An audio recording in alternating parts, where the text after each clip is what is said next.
mo bang magkaroon ng isang maliit na tindahan pero nag-iisip ka magkano ba talaga dapat atitintin ang aking puhunan sa pagbubukas ng maliit na tindahan? O, yan ang sasagutin na titintin dahil marami ring nagtatanong sa akin at nagchat-chat ukol dyan. So eto na, pagbibigyan ko na kayo. Pero bago ako mag-umpisa, syempre mga kasari, mag-subscribe ka na kay Ate Tintin ha at i-like mo na rin ang video na ito.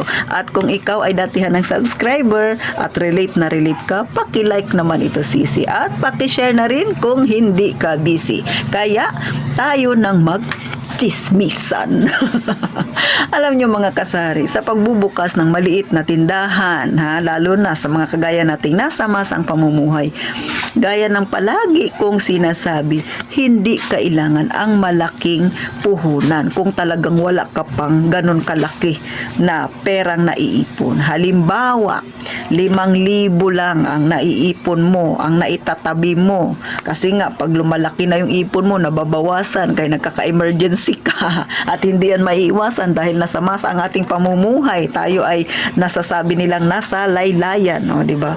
So, mga kasari, i-go mo na yan. Pero syempre, bago ka mag-go, ay mag-background check ka muna dyan sa mga magiging customer mo. Pero syempre, huwag ka magtanong-tanong, ha? Baka mamaya may magiging kakumpetensya ka dyan na tindahan, makagalit yan sa'yo. Pakiramdaman mo yung mga kapitbahay mo na dyan na magiging customer mo kung sakasakali na ikaw ay bubukas ng iyong maliit na tindahan. Ano ba yung madalas nilang binibili? Mahilig ba sila sa nakapakpak na toyo, suka, tingi na asukal, mantika, betchin, pisong paminta, tagdos na bawang? Mahilig ba sila sa ganyan? Abay, pak na pak talaga ang iyong tindahan dyan mga kasari. Bakit? Yang 5,000 mo, kapag pinasimulan mo na ang tindahan mo sa loob ng isang buwan, magiging 7,000 yan o baka mas mataas pa. Bakit? Kasi nga yung mga magiging customer mo, kung mahilig sila sa ripak-ripak sisi, malaki ang tubo sa ripak-ripak. Sinasabi ko na ito sa iyo ha, totoo yan. Kahit pa sabihing maliit lang ang tindahan mo, mga kasari ha, hindi kailangan na malaki o talaga namang bonggang-bonggang tindahan mo. Hindi kailangan na ganun sa pag-uumpisa ng iyong negosyo. Kailangan lang may puhunan ka, kahit sabihin natin hindi naman ganun kalaki, pero matyaga ka. Lalo na nga, sabi ko sa inyo, yung customer mo dyan ay mahilig sa ripak-ripak, tingi-tingi. Ay nako, sisi, madali mong mapapalago ang iyong tindahan, madali mong mapapaikot. Bakit? Siyempre, mahilig silang bumili ng tingi, madali namang maubos yung tingi. Maya-maya, bibili na naman sa'yo. Katulad dito sa akin, bibili ng 5 pisong mantika.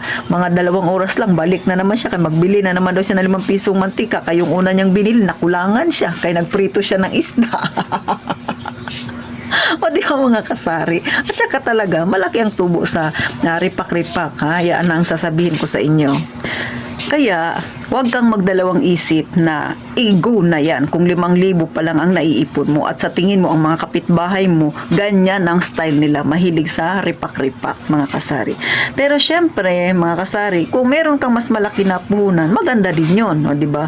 Pero kung ang kaya mo ay 5,000 lang, dyan ka mag-umpisa. Kung ano lang yung meron mo, huwag kang mangungutang. Ha? Pero hindi ko naman sinabing masama ang mangutang. Kasi Ate Tintin ay may utang din. No? Pero kung nag-uumpisa ka pa lang ng iyong tindahan, huwag na huwag kang mangungutang. Please lang. Kung ano lang yung meron ka na pera na hawak mo, doon ka mag-umpisa. Huwag mong umpisahan sa utang. Kasi nga, hindi lahat ng nagbubukas ng negosyo ay agad nagtatagumpay.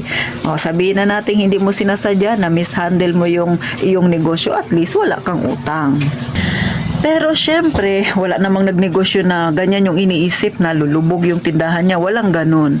Pero mas maganda na rin yun, yung nag-iingat ka. At least, kung sakali na hindi naman sinasadya na lumubog yung iyong tindahan dahil hindi ka pa ganun kagaling sa paghawak ng negosyo, wala kang iisiping utang na makakapagpalubog sa'yo sa buhay mo bilang isang nasamasa ang buhay, mga kasari.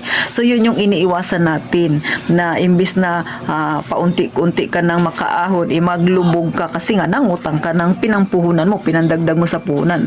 Isipin mo na lang paano kung nalugi, di ba mga kasari? Bagamat hindi naman yan ang hiling natin na mangyari. Pero hindi rin yan maiiwasan mga kasari.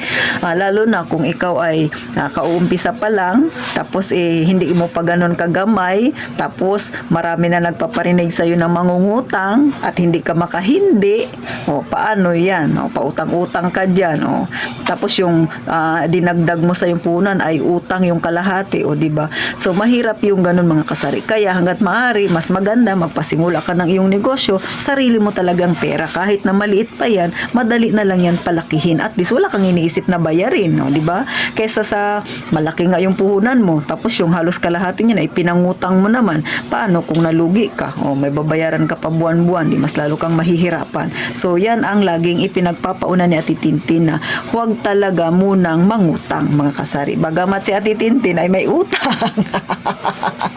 Pero, syempre, ibang usapin yun, mga kasari. Sa akin ay hindi ako nangutang nung nag-umpisa ako ng aking tindahan. Ngayon na lang, kasi syempre, alam ko, stable na yung aking tindahan. So, ganun lang, mga kasari. Kaya, sa pagtatayo ng tindahan, walang specific na dapat ito yung puhunan mo, dapat malaki yung puhunan mo, ay walang ganun. Kung desidido ka talaga, kahit maliit pa yung puhunan mo, sigurado ko, mapapalago mo rin yan, mga kasari. Kasi, syempre, nandyan yung determinasyon mo na mapalago yung tindahan mo, mapalaki, at masarap sa pakiramdam na unti-unti nakikita mo dumadami ang yung paninda. Gaya ng sakin, gaya nga ng lagi kong sinasabi mga kasari, si Ate Tintin, nag-umpisa, yung mga dilata ko na yan, dalawa lang yan na magkapatong, tapos magkagalit pa sila kasi nga malayo yung agwat nila. Pero ngayon, 3 patong na sila, sa likod may laman pa, at dikit-dikit na sila talaga mga kasari, love each other na sila. So, natutuwa ako. From 20,000, mas malaki na siya ngayon kapag in-inventory ko yan. Hindi pa kasama yung aking savings dyan. At syempre, yung mga nabili ko pa na kung ano-ano para sa aking investment. So, hanggang dito na lang mga kasari, ulit, walang exact na amount na sasabihin ko sa inyo, dapat ito yung inyong maging puhunan. Walang ganon. Kahit na gaano pa yan kaliit ang iyong pera na naipon. Pero kung interesado ka, kung desidido ka na, napasukin talaga ang sa sari-sari store, gumaw ka na. Pero syempre, huwag kakalimutan mag-check mo na ng area, alamin mo na ang pulso ng inyong mga kabarangay dyan, bago bumili ng paninda para hindi ka magkamali, hindi ma-stuck ang pera mo doon sa paninda na hindi naman fast moving. So hanggang dito na lang mga kasari, sana natuwa kayo kay Ate Tintin, at gaya nga ng palagi kong sinasabi, mag-iingat tayong palagi mga kasari.